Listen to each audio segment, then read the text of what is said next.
So, hey, I've got Rick with me tonight. You there? Yeah, John, I'm here. Oh, good, good. You're down there in Texas. Are you guys getting a little better weather now? Compared to a week ago, it's tremendously better. It's hard to believe that a week ago it was like in the teens, and now it's in the 70s. But there was a week when Texas was experiencing low temperatures like it hadn't seen in 50 years at least. Right.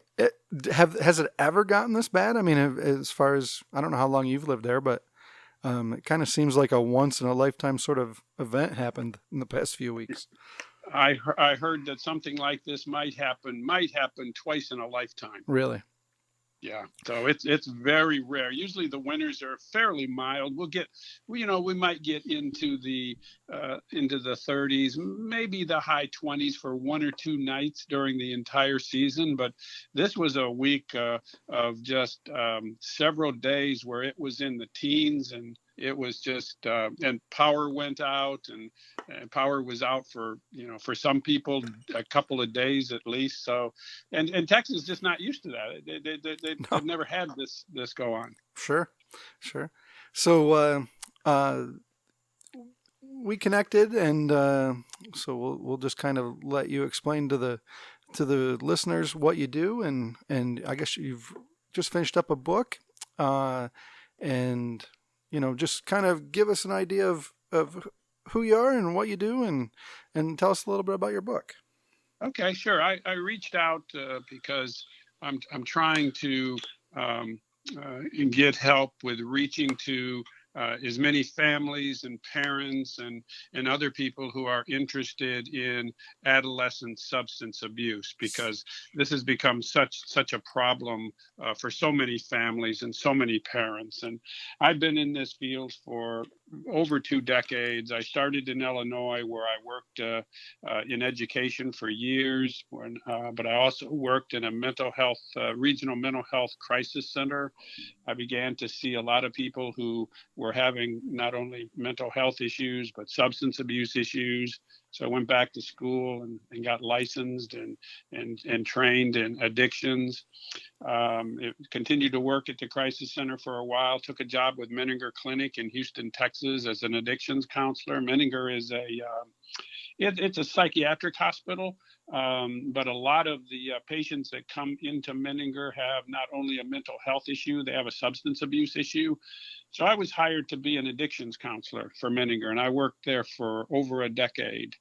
And in the process, I've met a lot of families and a lot of parents whose kids were using substances. And one of the most common responses I heard from parents when I sat down with them and went over their child's history of using substances and gave them a diagnosis, they would look at me and they would say something like, "I had no idea this was going on." Or if they did know, they would say, "Well, I suspected something was going on, but I didn't think it was this bad." So that led me to put together this book. It only runs about 100 pages because I wanted it to be something that I wish I would have had when I was raising my son. A concise, easy to read document that covers the basics of adolescent substance abuse. I can read it fairly quickly and walk away thinking I've got a better understanding of this now. So that's what motivated me to want to write this book, was to help parents and give them a roadmap on educating and helping them feel more informed about this topic. Sure. And what's the name of the book? The name of the book is The Addicted Child, A Parent's Guide to Adolescent Substance Abuse. So when we're talking about adolescence, what age range are we talking about here? Well, we're talking about everything from preteen all the way up to seniors in high school, 17, 18 years old. So it's that span of preteen all the way through high school. And then how do you what's the words I want to use here? So I think about, myself personally, I always am very curious about anybody that has an addictive personality or addiction in general, because personally, I'm good with whatever. I can kind of sort of take and leave. So it for some, on some level, I have a hard time understanding, the attraction and the pull. And then, so in something like what we're talking about here, are what's the differentiate between? I remember being a teenager, and of course having teenage parties and woods parties and things of the nature where you'd have a few beers with your friends or a lot of beers with your friends, and it, that's not what you're talking about as far as where's the line there where oh we have a serious problem, because I don't obviously it's not probably good for you, the regular teenage experimentation and what have you, but I don't know that looking back that many people had a life altering problem that needed corrected at some point. So where do you start to draw the line, or what's the signs of this is a serious problem? I think you draw the line and you start to seeing it become more of a problem when you notice that it's causing consequences in a child's life. There are changes going on in that child. Some of these changes might be related to academic performance. They might be related to appearance. They might be related to social events going on. So I always advise parents pay attention to the changes that you see in your child. Some of these changes might just be a result of normal adolescent development, but don't assume that that's the case. Check it out if you see some changes and you notice some changes going on in your child. Not every child who uses a substance is going to become dependent on it. Not every child who uses a substance has an underlying psychological issue that's driving it, but a lot do. So you just need to be aware. You need to know what the warning signs are. And the warning signs are throughout my book, so that you pay attention to those warning signs. And if needed, you follow up and get some assessments done. So you as a parent have all the information about what's going on. Sure. So what would be a situation, like a hypothetical situation, where you said earlier that you had some parents in front of you and you were explaining, the depth of the addiction and usage that the child, had, and they didn't have any idea. So how does it get to that point where you're sitting there? Because if the parents didn't obviously have an understanding or an idea of what was going on, what happened, or what could happen that would lead them to be sitting in front of you and having that conversation? The behavior gets out of control. The behavior becomes more than just oppositional. You have a child who, is overly reactive, is very angry, perhaps is getting in trouble with school, perhaps is getting in trouble with the law. It's really an escalating situation.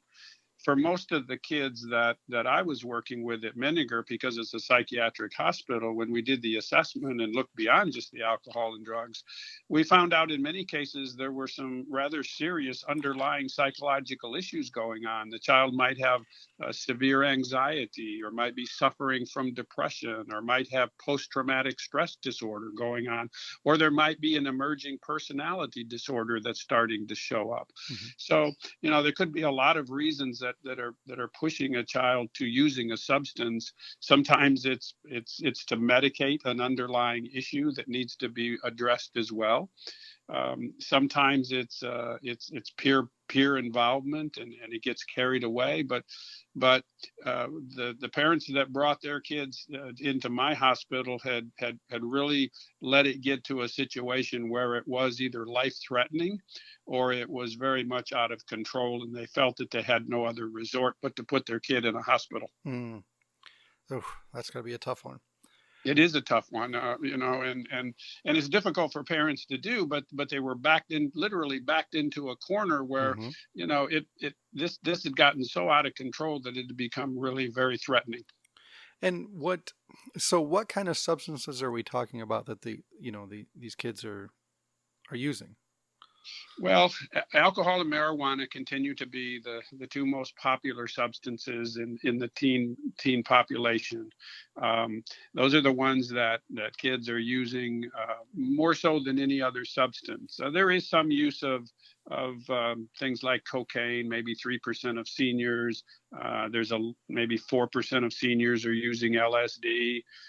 There's a little bit more use for some of the prescription drugs like Ritalin and Adderall. Adderall, roughly about 4% of seniors, and a little bit higher among some general prescription drugs. But overall, marijuana and alcohol continue to be the primary substances. Now, what we've noticed in the last 3 years is that there has been a surge in adolescents who have turned to vaping, where they'll take a substance like nicotine or marijuana. They'll use an electronic pen or a USB looking type of device, turn the material into a vapor, and then inhale it. That's what we call vaping.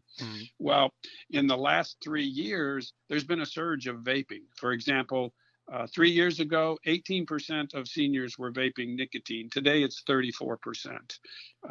3 years ago, 9% of seniors were vaping marijuana. Today, it's 22%. So we're seeing a dramatic increase in vaping. And some of the studies that are coming out for both adults and adolescents who are vaping, we're starting to see things where they're reporting difficulty in concentrating and remembering. So it's becoming more and more of a problem in the adolescent population. So do you think vaping is taking the place of cigarettes and cigarette smoking? That always Absolutely. seemed like thing. So is vaping more detrimental than cigarettes, or is it kind of a wash? Well, you're right.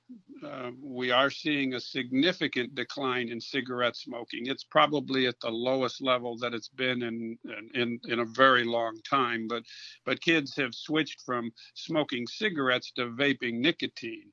Now, when you talk to kids, they're very likely to tell you, well, the vaping's safer than smoking a cigarette.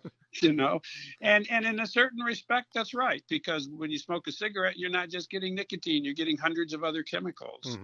But the problem with vaping is, although you're just getting pure nicotine, you're getting higher concentrations of that nicotine, which means you're sending more nicotine to your brain, and it's more likely to do damage and more likely that you're going to get addicted to nicotine quicker. So you're getting higher concentrations of nicotine by vaping.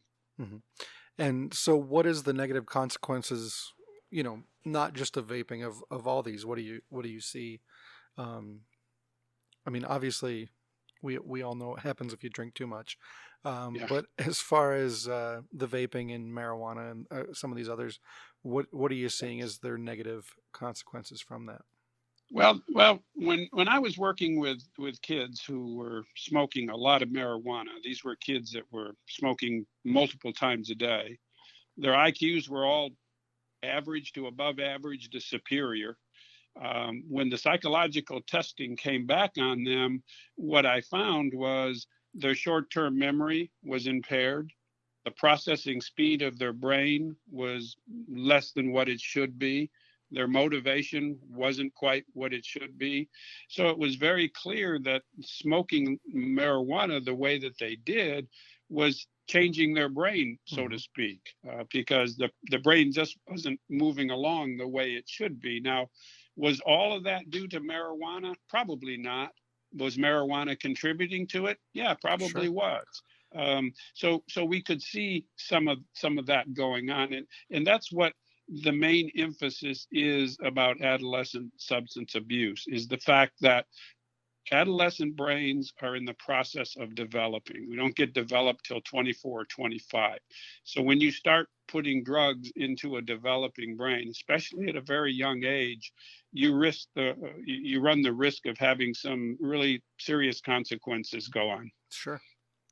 So, one of the things that I'm very curious about with all this is, how do you feel that, so as state by state, it seems like we're legalizing marijuana on a regular basis, and I don't have an axe to grind either way, but I'm just seeing it starting to become more like alcohol.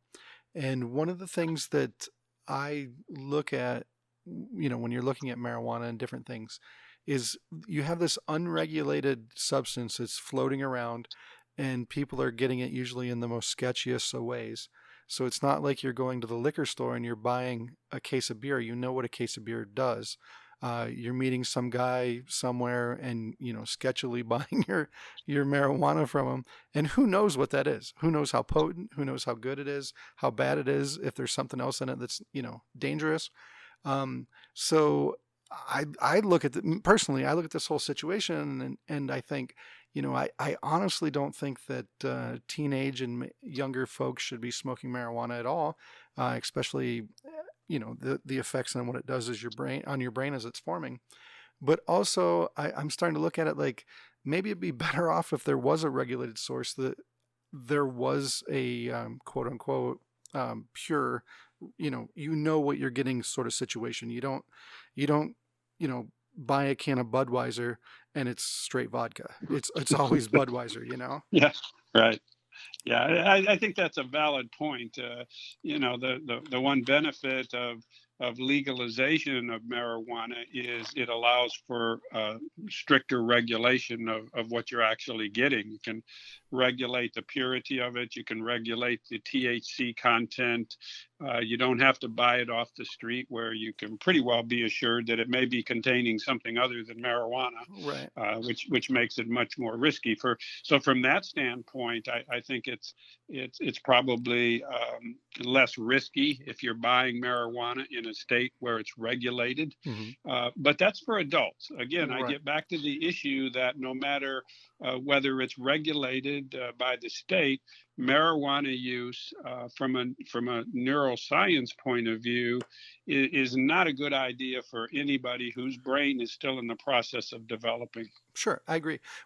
I guess my thought was, are you worried about the regulation or the deregulation or I guess the legalization, not the deregulation, the legalization of marijuana, that it's going to be more readily and easily available? Just like, right now there's some beer in my fridge. If my kids happened to be here when I was not, they could just open the fridge and get beer. They would have to go somewhere and buy marijuana. Whereas if it was legalized, it would probably be more readily available, just as, alcohol is. Do you worry that this is going to create more of a problem, or do you think the problem is going to exist regardless of legalized or not?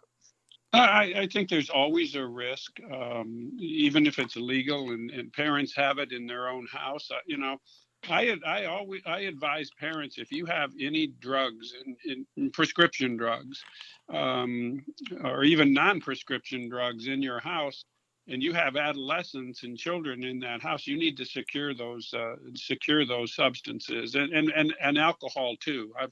I've had some teenagers that have been very clever about raiding the medicine cabinet and raiding the liquor cabinet, and their parents have no idea of what's going on. So it's just wise that parents be very cautious about any type of medications, prescription drugs, non-prescription drugs, and alcohol if they have adolescents in their house. Sure. So do you think it's always, I guess it's probably case by case, but the thing that I have noticed in my life was the people who seem to have the biggest substance problems always have some underlying issue, and I think you mentioned they were sort of self-medicating. They're dealing with some sort of trauma or depression or whatever it is. So how do you separate those two? Because if correct me if I'm wrong, it seems like you're never going to cure the addiction unless you cure the underlying cause. That you're trying to either drink away or medicate away. So how do you guys immediately just head and try and find that little secret out, or how do what's the procedure once you have a person in front of you that's really struggling and having some issues? Well, once you discover through a comprehensive assessment and diagnosis that you're dealing with a person, a child, an adolescent who has both a substance use disorder and an underlying psychological issue, then you need to treat both. You can't just treat the marijuana use and ignore the anxiety. Because if you don't treat the anxiety, you might be successful in keeping that young man or young woman away from marijuana for a period of time. But chances are they're going to relapse, because nobody likes to have what I call intolerable thoughts or feelings or memories. They're Sure. intolerable. And once we find something that relieves that feeling for us, like maybe the marijuana or the alcohol, we're going to continue to turn to that because we don't like that feeling or that thought or that memory. So if I just treat the addiction and I don't treat the underlying issue for people who have that underlying issue, chances are I'm not going to be too successful at keeping them off of the substance over a long period of time. You need to treat both. So do you get people in that just have an addiction to a substance and that's it? There's never, I'm not saying never, but most of there's a category of people, we'll say, that come in, they have an addiction to a substance for whatever reason, and you're able to just work on that addiction, and there's not something else going on somewhere that helps contribute to the overall problem. Yeah, that's possible, because again, not everybody's the same. There are going to be people, for example, that are addicted to alcohol, adults who are just alcoholics. They may not be using marijuana or cocaine or anything else. Their go-to relief is alcohol. And maybe there isn't an underlying issue. But if you have somebody and you do the assessments and all the tests and you find out, okay, there's not a lot of psychological issues going on here, this person is just addicted to cocaine or marijuana, well, then you can just focus on sending them to a treatment program or coming up with a program that will just focus on the substance use, because you've ruled out any other issues that are contributing to it. And then how, I'm always curious about that. So how does that even work? How do you take somebody that's addicted to, we'll just say alcohol, for example, and completely wean them off? Like what's that look like? I'm completely ignorant in this area. So well, it's a good question, because it points to the issue that there is no one treatment for everybody. It has to be individualized. And when we diagnose somebody with a substance use disorder, it can be either mild, moderate, or severe. Where a person falls within that continuum, quite honestly, is based upon how disruptive the drug is in their life. The more consequences that are there, the more likely the person starts to move from mild to moderate to severe. So a person with a diagnosis of mild alcohol abuse or mild marijuana use might do very well in an outpatient program or seeing a counselor. Somebody who has a severe diagnosis, we'll say cannabis or alcohol use disorder that's severe, is more likely going to need some type of maybe 30-day program, some type of residential program. So once you do the assessment and you're able to assess the severity of the disorder, the severity of the addiction, that's going to tell you what type of treatment program would best be there for this person. I see. Interesting. Yeah, it just seems. I don't know if you have kids or not, but I don't know how you do it.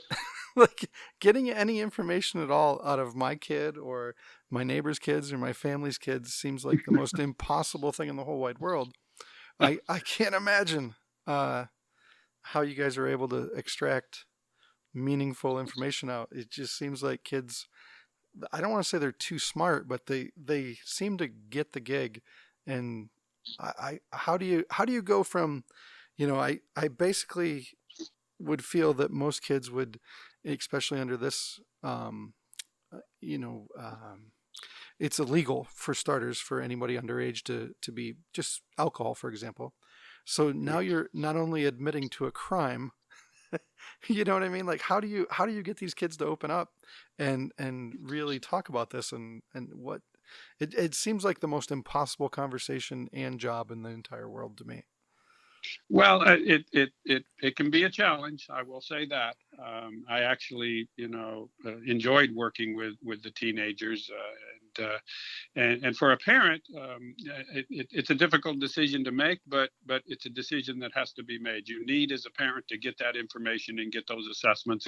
If you have good reason to believe that your child is using alcohol or using drugs, you need to get that assessment done. Now, that your child's probably not going to want it, probably going to fight you all the way, but bottom line is you need to get that assessment done. In terms of getting the information, that really gets to the skill of the counselor and how well they're able to develop a rapport, a relationship with that young man or young woman. And what I found is that if you can listen to them and not just listen to their words, but listen to their feelings, and they get the idea that you're not there to judge them, that you're there to understand them, then you're more likely to begin to make progress. Now, it may not happen in the first meeting. It might not happen in the first 5 meetings or the first 10 meetings, but the more that you continue to meet with them as a counselor and listen to them, you end up listening more than talking, and they get to the feeling that you're there not to judge them, that you're there to understand what's going on. Then you might be able to open the door where you can start to make some progress. So what would, obviously the average parent, I'm going to guess, is to start off with in some sort of denial about, maybe there being an issue.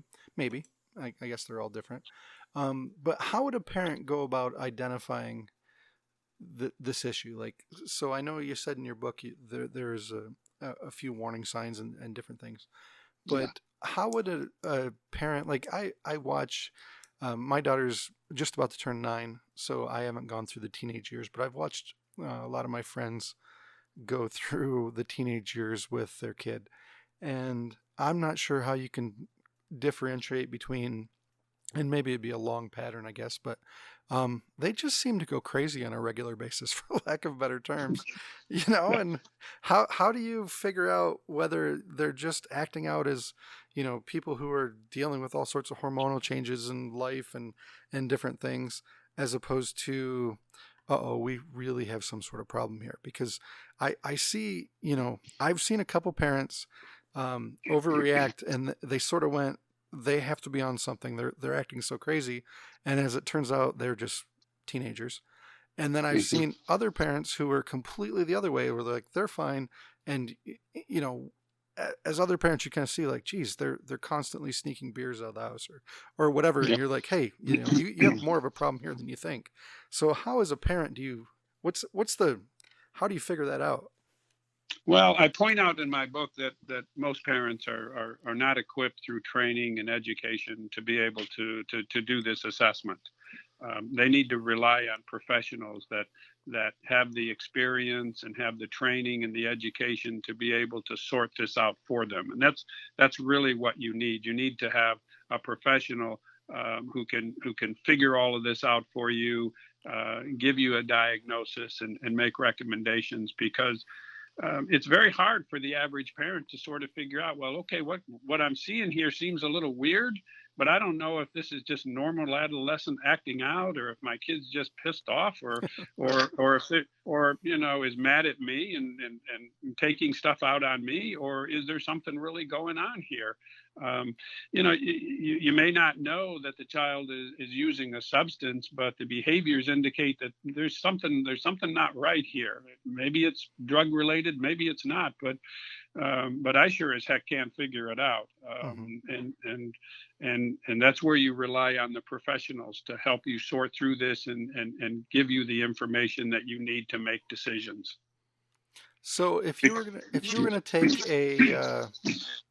we'll just take 100 random 16-year-olds.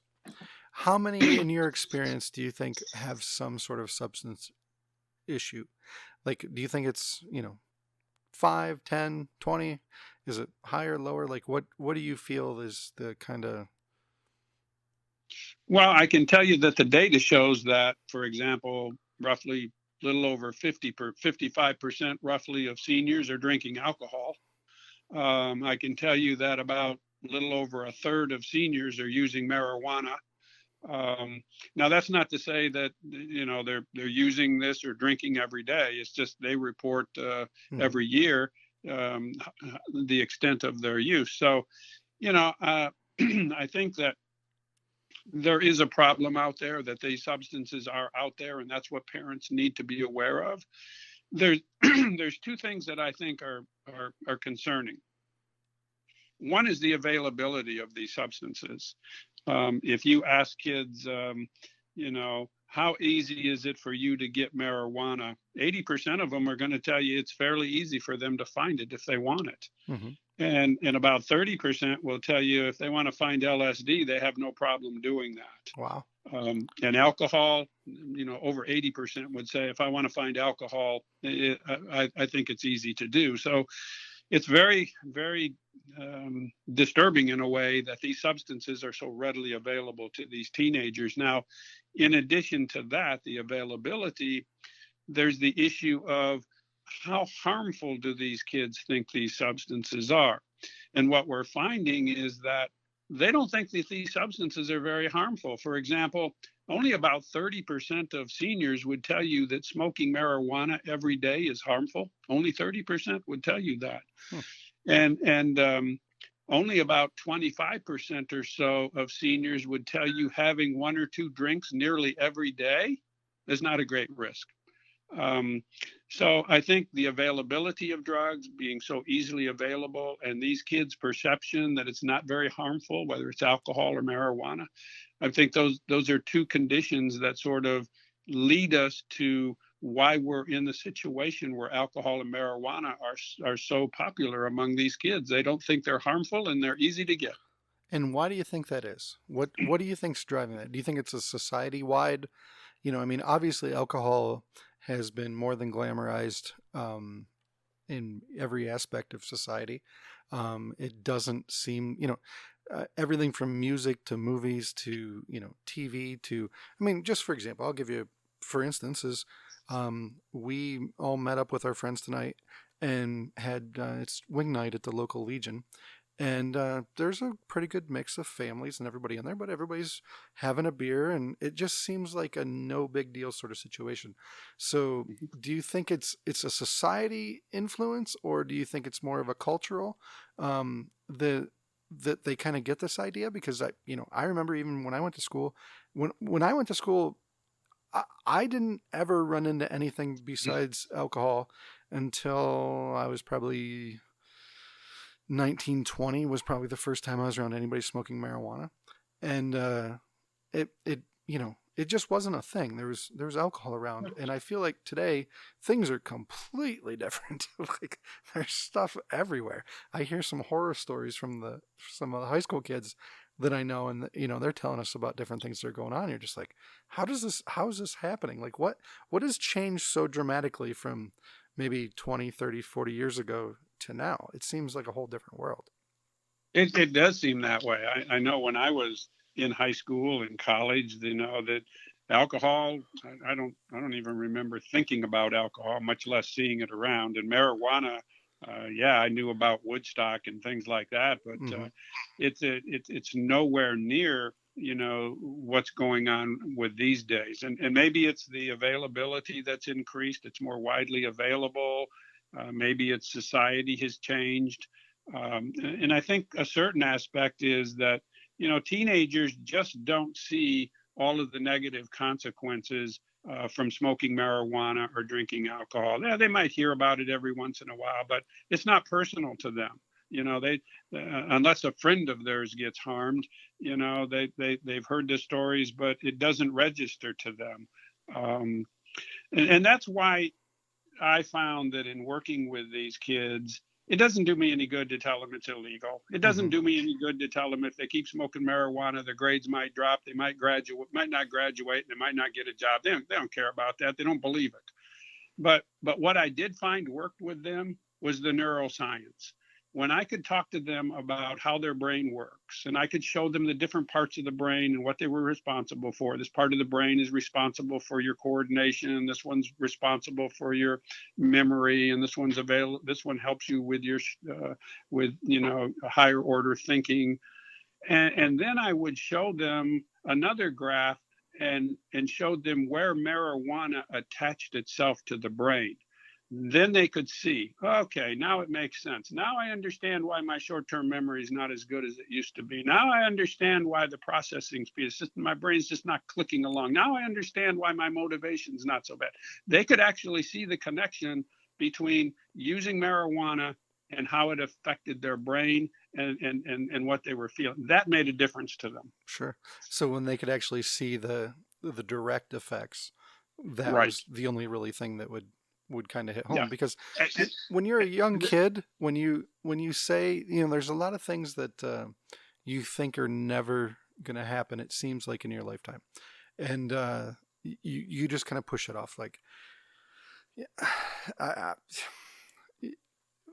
you said getting good grades and why that matters, or graduating, or all these things. You really, and you're partly right. A lot of that stuff doesn't matter, but it does. It's one of those hard things to kind of weigh sometimes, because the important thing is that your mind's present regardless of all that Yeah. other stuff. And when you can show them that you're damaging the only one mind that you have, maybe it's time to do something a little different. So I can see where that would hit home a little more than a random consequence in the near to late future. Yeah, and they have the perception too. Okay, you're telling me all these bad things. I know they happen to some people, but it's not going to happen to me. Sure. It's like, okay, it's not going to happen to me. But unfortunately, it can. It can happen to you.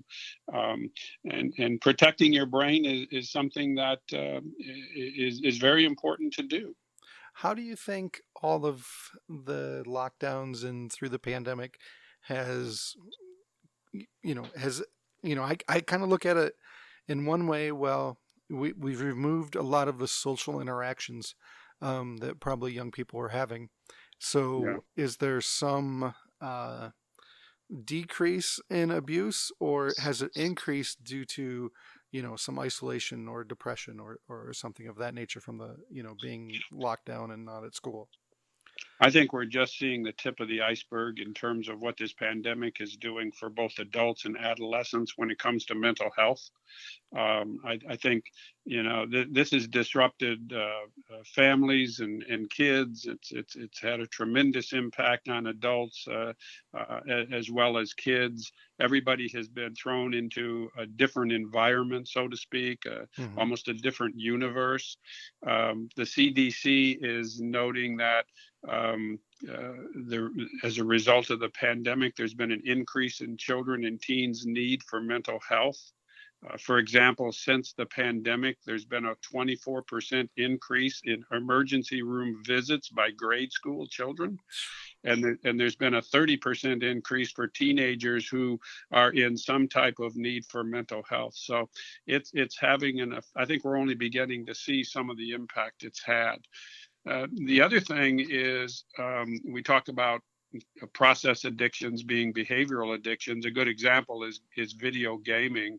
70% of kids under the age of 18 have some type of console, some type of equipment to play games. And during 2020, during the pandemic, half of the children and teens were on these systems more than 6 hours a day.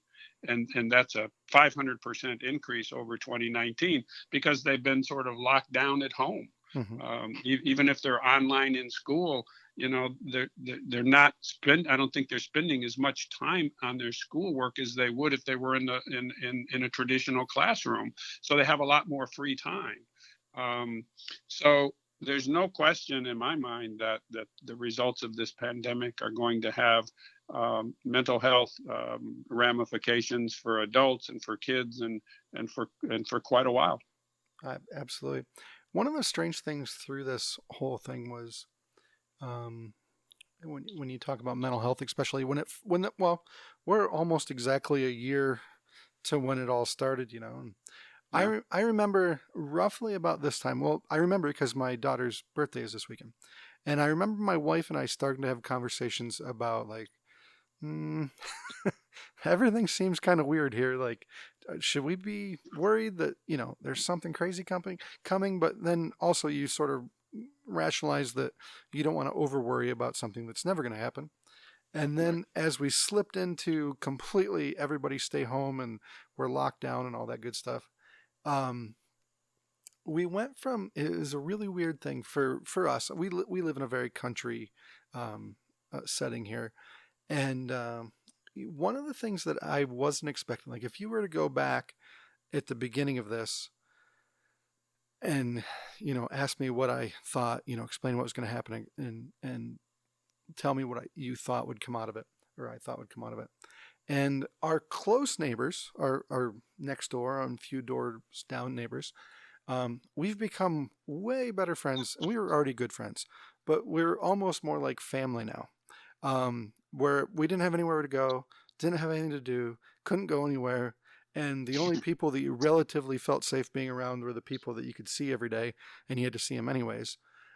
So, we all became closer. And the but coming here is we also drank way more.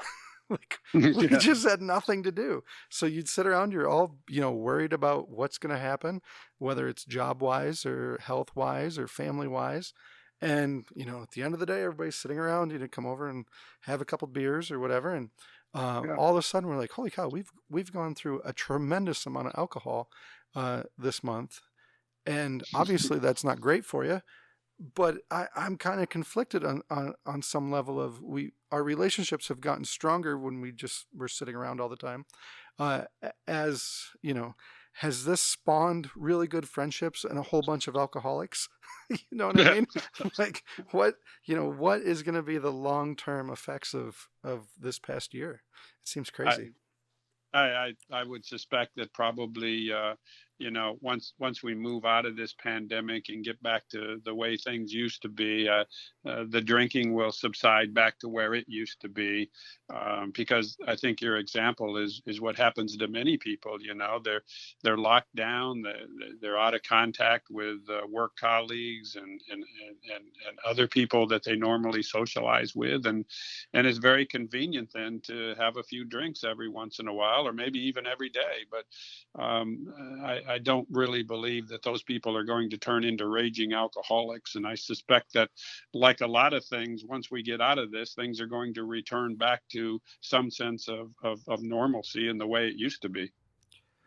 What do you think the long-term effects on children are going to be through all this? Not just substance abuse wise, but overall, you know. I think we, as parents, we need to be concerned about them getting back into the routine of the way it was before. For many children, it'll be an easy switch. They'll just get back, and it'll be as if this never happened. Mm-hmm. For some other kids, it might be a little bit more transition for them, going from basically home study, being confined at home, and then thrown back into the classroom of 20, 30 kids, whatever it is, and everything happening at once. That might become a little bit overwhelming for these kids. So I think we just need to be sensitive that these kids going back to the way it was before, for some kids it'll be really easy for them to do. For others it may be a little bit more difficult. So as a parent, we need to keep in touch with how our kids are feeling and what they're thinking as they integrate back into school. um, and it's important that when we talk to our kids, and this is in my parent workbook, we learn the skill, which we can all do. It just takes practice, but we're all capable of being able to do it. That when we talking to our kids, we're not just listening to their words, we're listening to their feelings, so that they get the impression and we're understanding what's really going on. But as they transition back into school, I think we need to be sensitive that for some of these kids, that's going to be a difficult adjustment. Sure. So here's another one for you. And as a mental health professional, I'm just curious of your take on this. And in the past year, I feel like we've spent 12 months, no matter what you believed or what side of anything you're on, just neck deep in every sort of conspiracy theory known to man. from from the government to, I mean, hell, we even had alien stuff to the COVID, whether that's political or real, and then the vaccines, and then the presidential election. It was just this nonstop onslaught of information that you could not discern whether it was true, not true. But luckily, you had all day to sit and read it because there was nothing else going on, and Right. or unluckily. And I'm shocked because I've always been somebody that's been mildly um, interested in conspiracy type stuff. Not that I'm a great, I always get a kick out of reading a lot of the JFK stuff and all things like that. And you'd find your way around different things on the internet, and then through this past year, just regular people start telling you about stuff that you're like, wait, how the hell do you know about that? And oh, I was bored the other day and I went down this rabbit hole on YouTube. And what is strange is I feel like we are a society of people now who will not believe a single thing. Um, something strange has happened in the past year, and I don't know what to make of it. And I'm really worried that the fabric that holds society together slipped a little bit, and our kids are picking up on that. Because I've heard my daughter say various things that my wife and I might discuss about, the last election, and you're like, holy shit, she was really paying attention to that. And you know what I mean? And I feel like we're in a bad place mentally as a country. Well, I think you sort of hit the nail on the head, so to speak, when you said that, throughout this pandemic, which has been going on for a year now, we've had nothing better to do. So, we're isolated at home. Many of us, we're not back in our normal work environment. Kids are not back in their normal school environment. And quite honestly, as you pointed out, we've had nothing other than to, sit and listen to a barrage of these conspiracy theories, one way or the other. It's like it never ends. It's a constant flow of information. And I suspect that once we get out of this and return back to so-called normal life, we're not going to pay as much attention to this stuff because there's going to be other things going on. Quite honestly, I think we're just bored, Right. and we want information, and unfortunately, we're getting information that in many cases might be slanted towards one point of view or slanted to the other point of view. But it's like we're being bludgeoned with it every day. And I'm hopeful that when we return back to some sense of normalcy, that not that that's going to stop, because I think it's going to continue to a certain extent, but other things are going to come into the picture that will sort of depress it down so that it's not so loud in our universe. And I feel like one of the things that has kept, it's probably a good and bad thing. A normal person's life doesn't leave a lot of room to explore that kind of stuff. So you get up in the morning, you get your kids off to school, or you get ready for work, and you head and do your job, and you get lunch, and you come home, and you have to mow the yard and wash the dishes and get dinner, and then maybe you catch Jeopardy or your favorite show, and then it's time for bed. Yeah. So your life is occupied by normal tasks, and I think we had this giant void in between breakfast and Jeopardy that all this other stuff filled. So You're right. maybe once everything goes back, it'll be different. And I'm kind of wondering about that. As there's been all sorts of stats about alcohol consumption in the past year has gone off the charts as well. So maybe Yeah. everything, like you said, will go back to normal. I hope so. I think it. I think it will. We'll get up and we'll start to do the things that we used to do, and we won't be tied to listening to the news 24 hours a day and all of these other theories and commentations. And we'll get back to doing what we used to do. And just as you said, for most families, it's exactly what you said. You get up, you go through your routine, you go to work, you meet with your colleagues, you deal with work stuff, you come home, you deal with the family at night, and then you do it all the next day. And you really don't have time to sit around for 6 or 7 hours listening to all this stuff being thrown at you. Right. So so just out of curiosity, did you write this book through the past year, through the pandemic? Or have you been working on it for a while? Well, I actually got the idea to do it before I left Menninger. I retired from Menninger over a year ago, but most of the work on this book was done this past year during the pandemic. I was stuck at home like everybody else, so I had more time to work on it. And it took me about a little less than a year, I suppose, to go through the various versions of it and to get it edited and produced. But yeah, being stuck at home because I retired, my wife and I had plans to do other things than hang around the house all the time. Sure. But we haven't been able to do that like so many other people. So I did have more time to devote to it, and but it's always been in the back of my mind that after I retired, this is what I wanted to do. I wanted to write this book to help families. And where can people find the book? The book is available on Amazon. It's also available through my website. That's probably the easiest way to do it, is to go to the book's website where a person can read endorsements from psychologists and psychiatrists. They can read book reviews.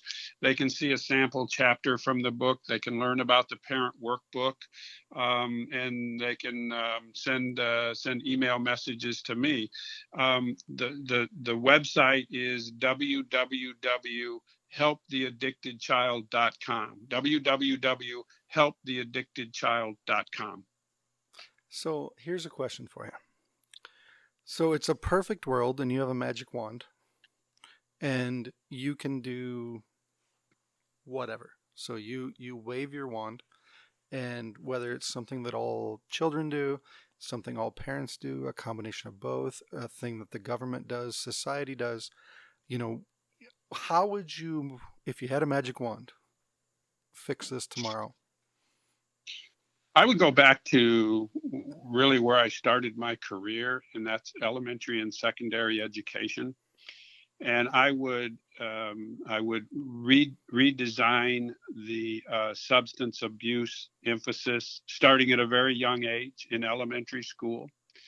And I would focus that on the neuroscience, teaching kids at a very young age what it means to protect their brain, how these substances work in the brain. I wouldn't have, an education program that focuses on just say no, because that doesn't do anything. Right.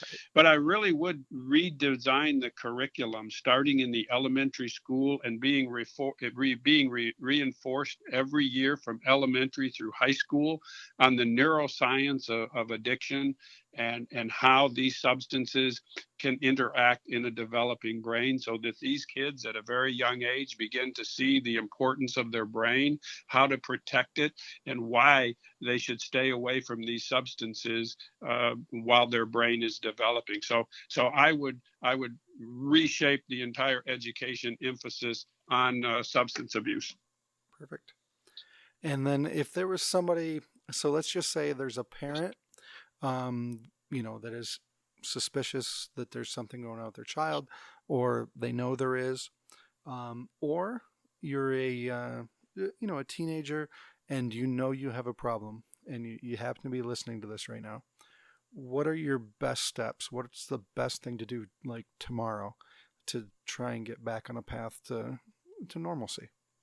Well, as a parent, you want to help your child. So I think you need to get the resources and the assessments done. You can talk to the school counselor. You can talk to your family physician if you need referrals on who can help you get those assessments and diagnosis done. If you're a teenager and you recognize that this is getting out of hand, I think the message is there's hope. You can overcome this. Don't be afraid to have a discussion with your parents about, not only your use of the substance, but in a way, just as importantly, why you've been using it. There's probably a reason. Now, maybe it's peer pressure, maybe it's just you like the high, but maybe it's anxiety or depression or something else. So, know that your parents are there. There are other people prepared to help you once you make the decision that you want to do something. There is help out there, and for parents and for the kids. Our brains have a remarkable capacity to heal themselves. So once you stop using a substance, your brain starts to heal, and you can make some pretty impressive improvements over a short period of time. So don't give up hope. Perfect. Well, we've went on just about an hour here. That went really quickly. Yeah, it did. Yeah, and I'm just going to come right out and say, thank you. I'm always thankful for people like you in the world who are devoting their life and being to making other people's lives better. I'm sure, at the end of the day, you've had a few times where you probably have kind of shook your head and, it's probably, I can't imagine doing your job, long story short, and dealing with some of these issues and the troubles of some of these people and working through that. So thank you. It makes me happy that there's people like you out there. Thank you. Appreciate that. And if you ever need anything else, by all means, we're happy to jump on and talk about whatever. Why don't you give us the website? You can get your book one more time. Yes, it's www.helptheaddictedchild.com. And I'll put a link in the show notes, and hopefully everybody grabs a copy of your book.